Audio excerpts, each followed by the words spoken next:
to see you do wickedly. All right? This society pushes us to do what everybody else is doing. Right? To swim to do the will of the Most High is like swimming upstream, especially for our women. Our women get heavy peer pressure, right? And they use, the inconsistencies of their husbands and stuff to apply that peer pressure to find purpose and reason for that peer pressure. Say, see, I told you, you don't gotta listen to that man. He told you to go right, and all the time he was on the left.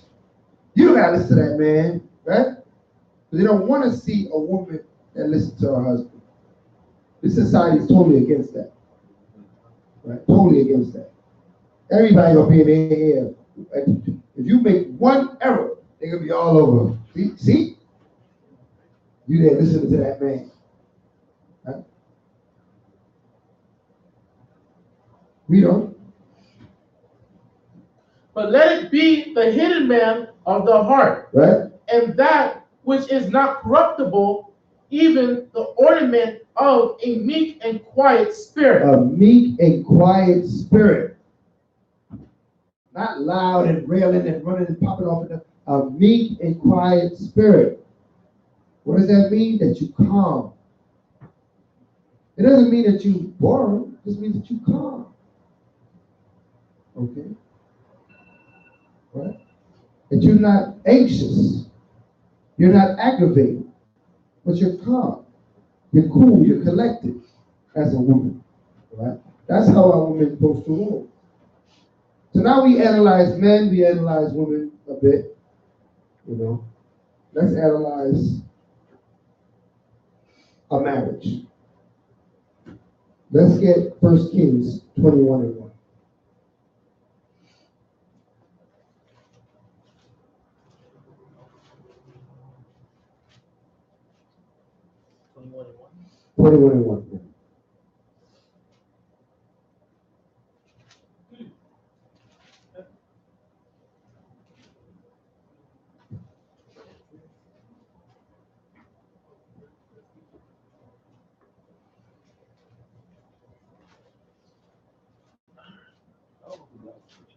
The book of 1 Kings, chapter 21, verse 1.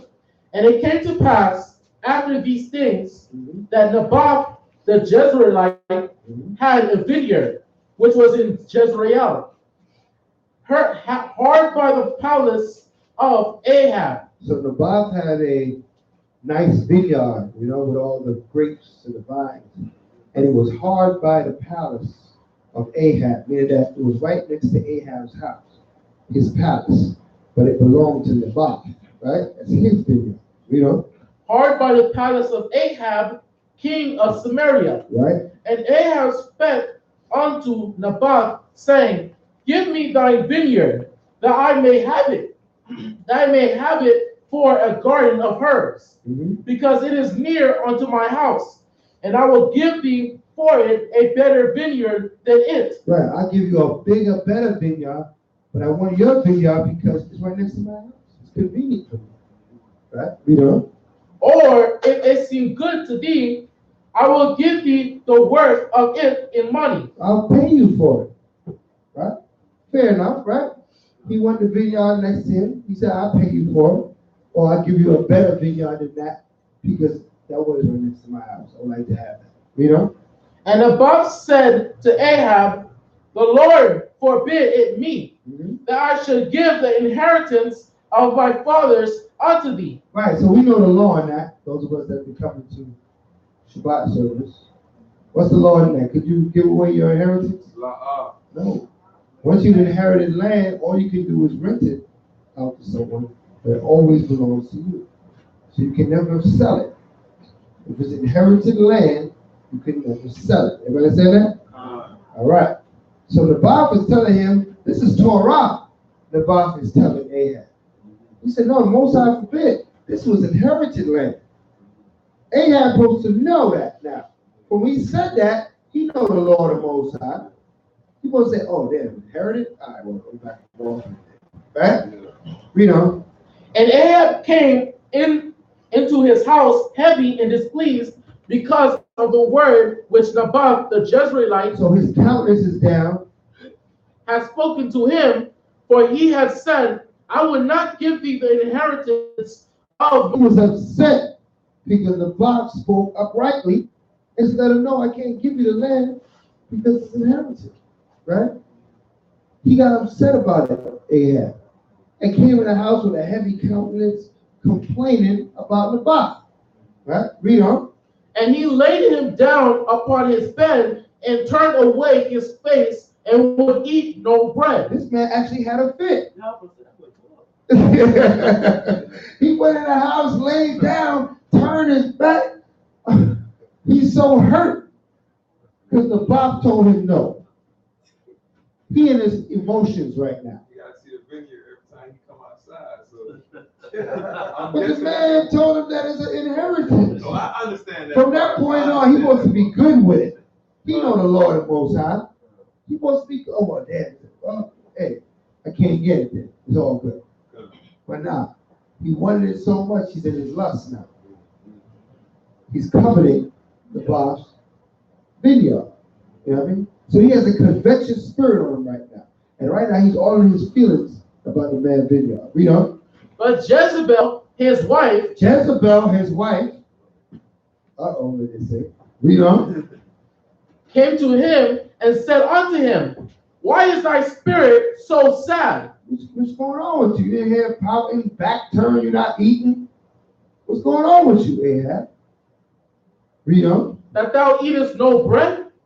And he said unto her, Because I spake unto Naboth the Jezreelite, and said unto him, Give me thy vineyard for money, or else, if it please thee, I will give thee another vineyard for it. And he answered, I will not give thee my vineyard. Right, so what? He started whining to his wife about what happened with him in the box. Oh, I told him to give it away. He didn't give it to me. This is why I'm upset. Read on. And Jezebel his wife said unto him, Right?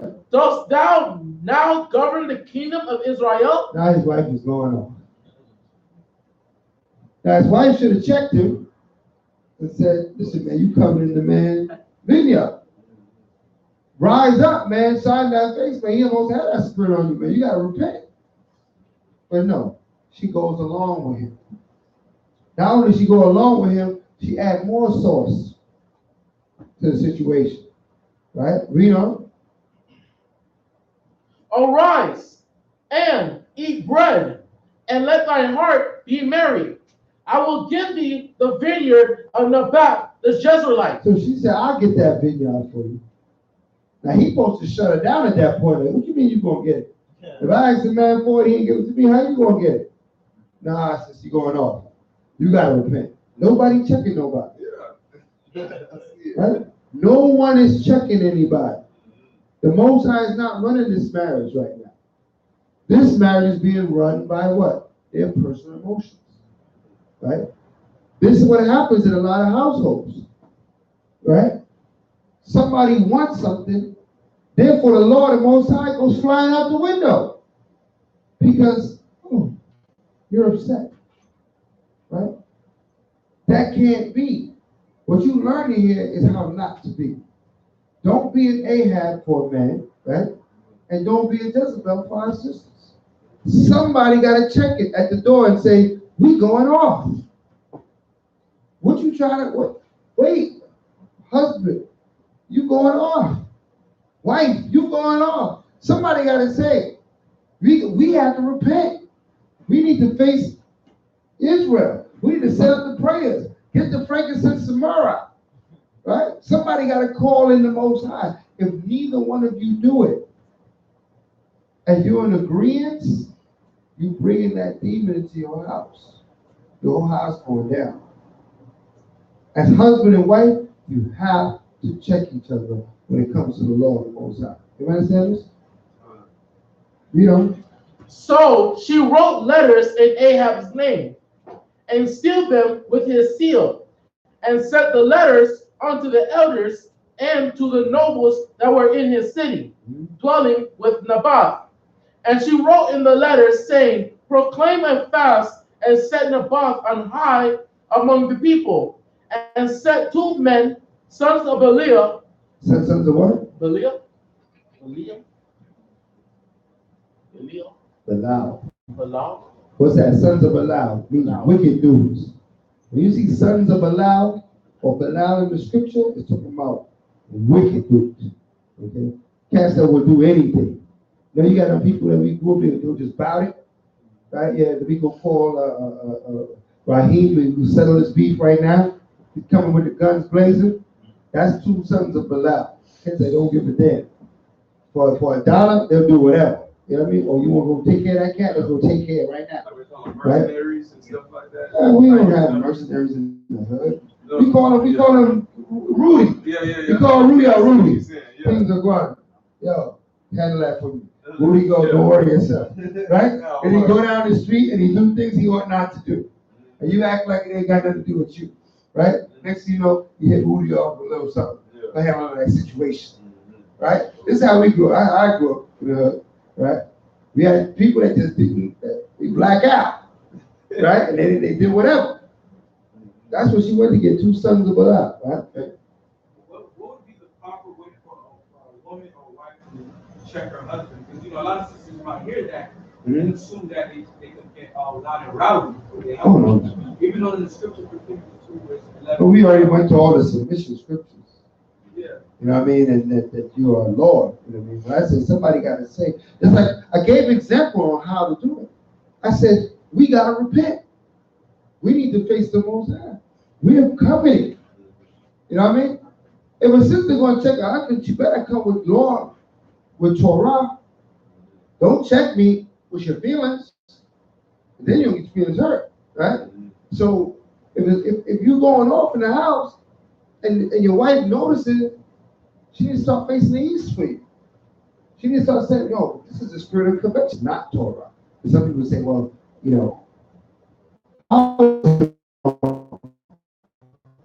man, no correction. If the sister right, she right. You know what, sis, she right. Right?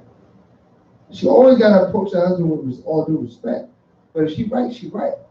Let's face the east. Let's get tight. You know what I mean? Let's go back. Let's get tight with the Most High. All right. So, so to answer your question a bit, always with respect. You know what I mean? Always with respect. Always humbly. Right? Somebody has to check. He should have checked her, or she should have checked him. In this situation, nobody checking nobody. They just riding with it. He was upset. She got puffed up. She came with her conniving ways and said, I'm going to fix that situation.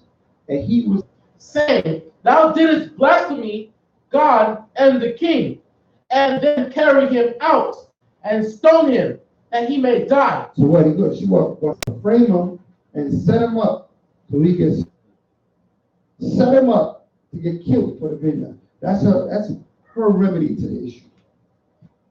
And he did nothing to stop her. Acts 5:1. The second example of a marriage going to the left. All right? We got to make sure that we in these marriages that we put the Yahweh in the middle of this household. Acts 5:1. And nice. The book of Acts chapter 5 verse 1. But a certain man named Ananias with Sapphira, his wife, sold a possession. Mm-hmm. Sapphira. Sapphira?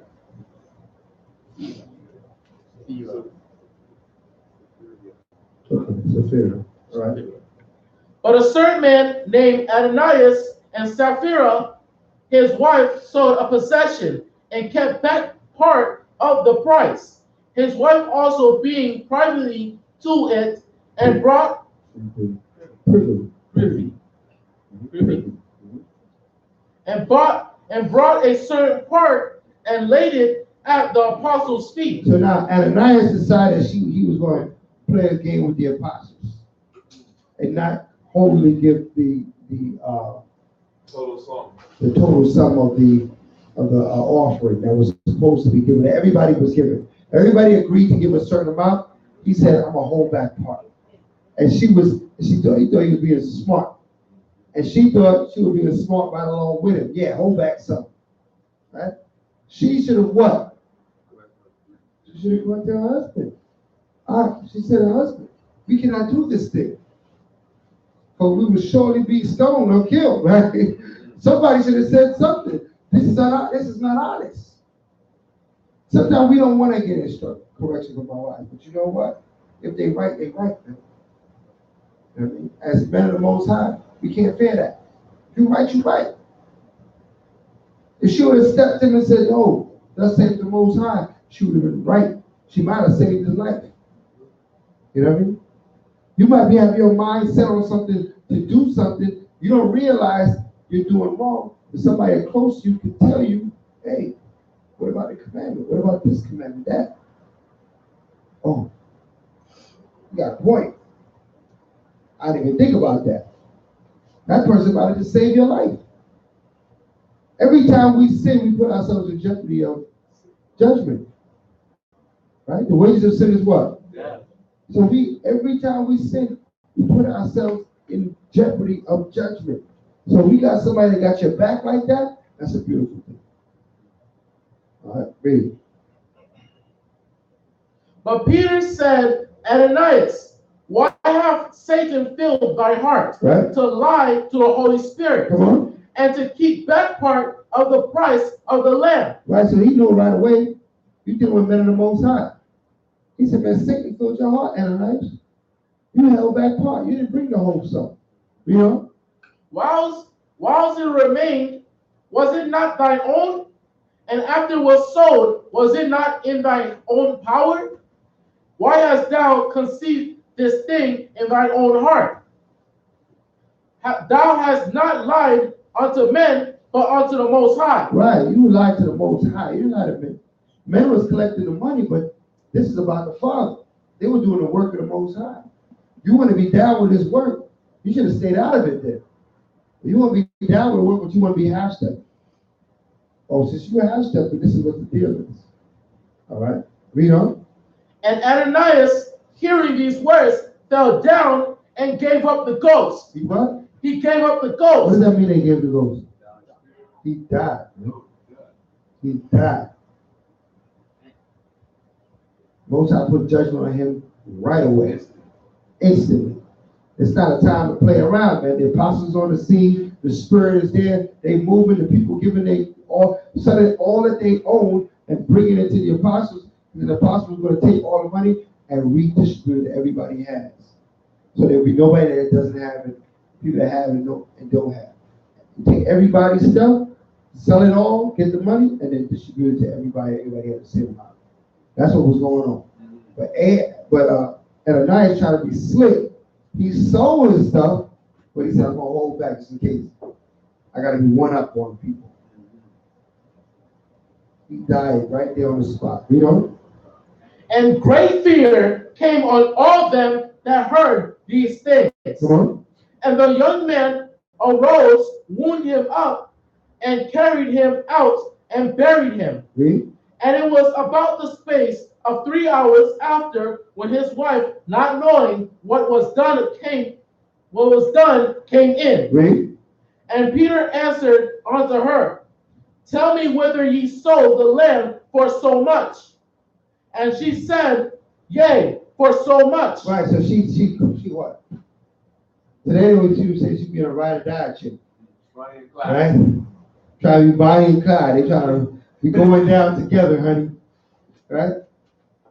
When you're going against the Most High, listen, we all gotta serve Yahweh. Everybody responsible for their own soul salvation.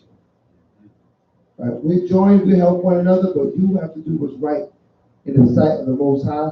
Your wife got to do what's right in the sight of the Most High. You can't take her, she can't take you to the kingdom. You both can help each other make it there. If you got to do your acceptable righteousness, she got to do her acceptable righteousness. She can't just sit back and she's going to glide with your righteousness. It don't work that way. I'm going to glide in with your righteousness. Right? It don't work that way. You got work to do too. Read on. Then Peter said unto her, how is it that ye have agreed together to tempt the Spirit of the Lord?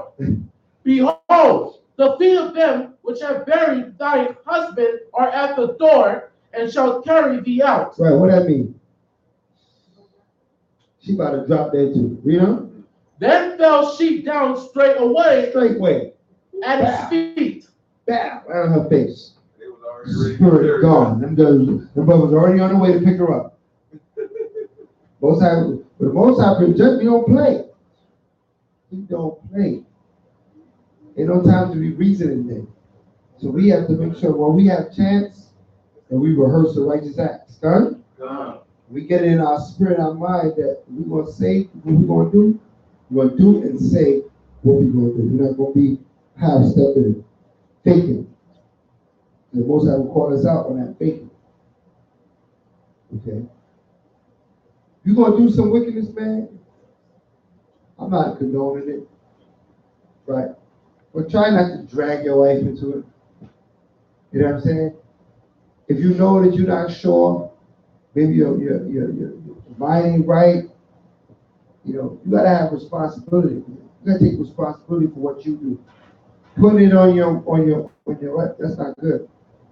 You can drag her down with you. You know what I'm saying? If Ananias wanted to do this thing, if he had kept it from his wife, she'd be living. Right? But he done told her, she done jumped on the bandwagon with him, and then what? They both went down in flames. Okay. Be mindful of what you say, what you share as men. I saw that scripture up on the board, Micah 7 verse 5. We're going to let that be the last scripture for this evening. Micah 7 verse 5. Huh?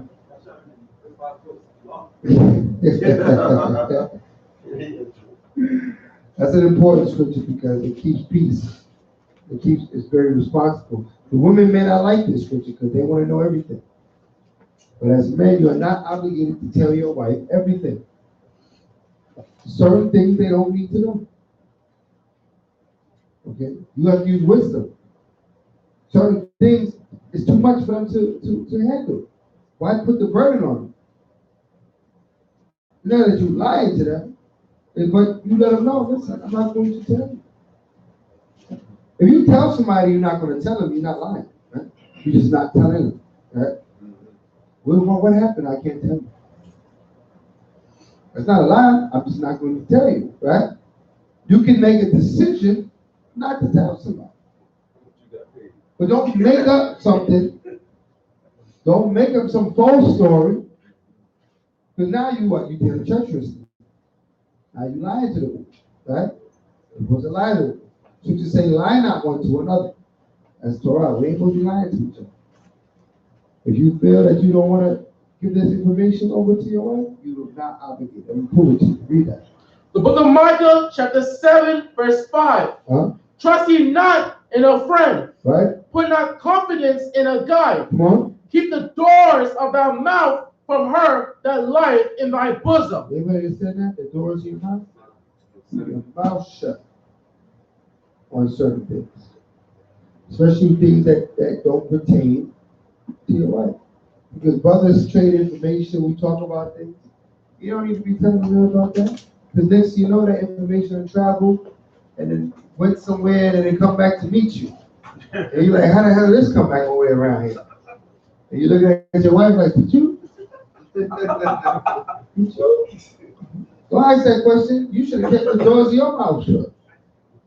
All right? You got to have that level of wisdom. All right? So let's be mindful of this as we move forward. Okay? But we're not just popping off, just yapping. All right? One more verse on that little point right there. Surah 19.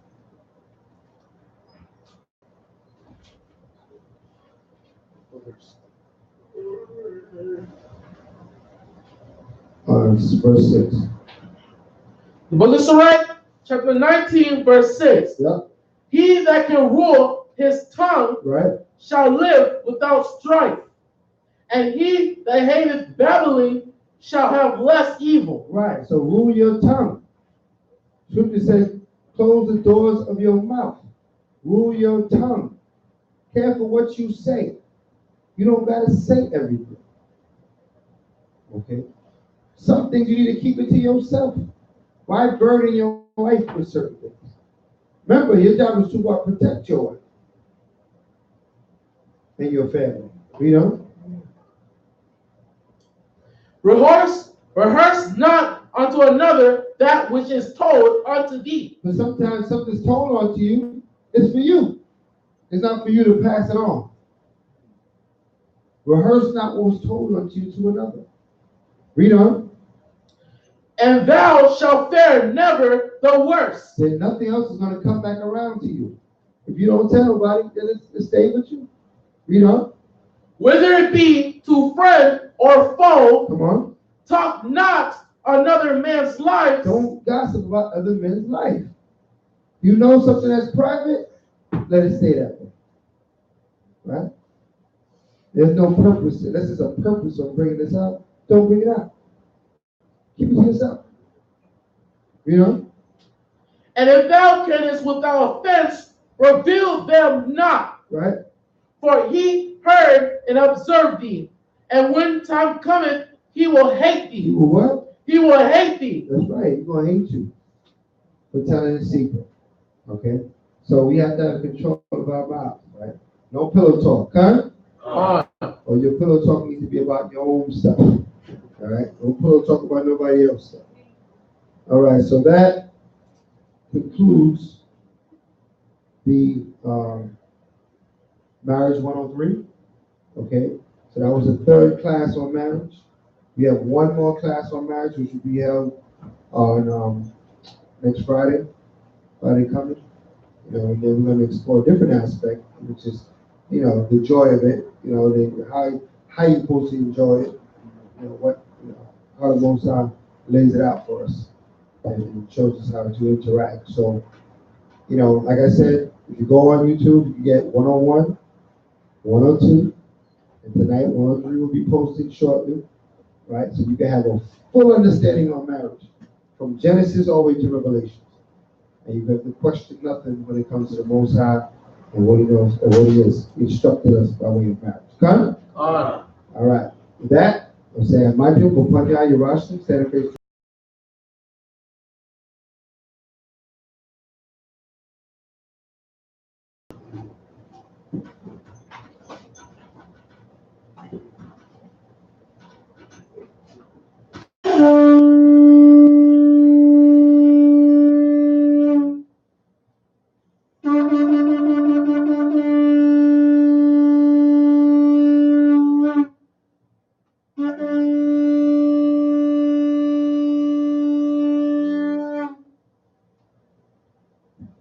Hallelujah. Hallelujah. Hallelujah. Hallelujah. Who's the power? Yahweh's power. Who's the power? Yahweh's power. By Hashem. Yahweh Shai. By Hashem. Yahweh Shai. The Lord's Prayer in the Lashon Kodash. In the Holy Tongue, repeat the Hebrew. Abiyanahu. Abiyanahu. Shabbat Shemayim. Shabbat Shemayim. Kodash. Kodash. Haya. Haya. Shamka. Shamka. Yahweh. Yahweh. Walakwafka. Balakawaka. Tabaha. Tabaha. Batizaka. Bazaka. Haya. Haya. Aisha. Aisha. Baharatiza. Baharasa. Ka. Ka. Lashemayim. Bashmai. Italanahu. Tanau. Lachom. Hom. Kol. Go. Yawam. Yahweh. Wasalachanahu. Wasalakanahu. Hababatinahu. Habawakinahu. Hasalachinahu. Wasalakinahu. Hababatinahu. Habawakinahu. Wala'a. Wala'a. Tabiya'anahu. Tabiyanahu. Walasayawan. Wasalakinahu. Abo. Abo. Habashai. Abashaya. Manra. Manai. Kaya. Kaya. Laka. Laka. Hamalakwa. Walakwa. Waha'ala. Wala'ala. Walataiparat. Walakaiparat. Laivalami. Hallelujah. Wahashem. Hashem. Hamashiach. Mashiach. Yahushua. Yahushua. Amen. Amen. Our Father which art in heaven, our Father which art in heaven, hallowed be thy name. Oh, it's like, yeah. The book of Matthew, chapter 6, verse 9. After this matter, therefore, pray ye, our Father which art in heaven, hallowed be thy name. Thy kingdom come, thy will be done on earth as it is in heaven. Give us this day our daily bread, and forgive us our debts as we forgive our debtors. And lead us not into temptation, but deliver us from evil. For thine is the kingdom, and the power, and the glory, forever. Amen. For if you forgive men their trespasses, your heavenly Father also forgive you. But if you forgive not men their trespasses, neither will your Father forgive your trespasses. Avenal Yahweh, by Shem Amasiach Yahushai, the one of them Yad, Amen. Hallelujah. Good most high.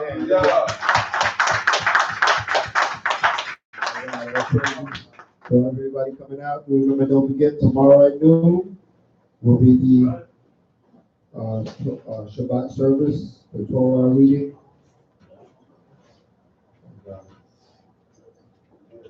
Shalom.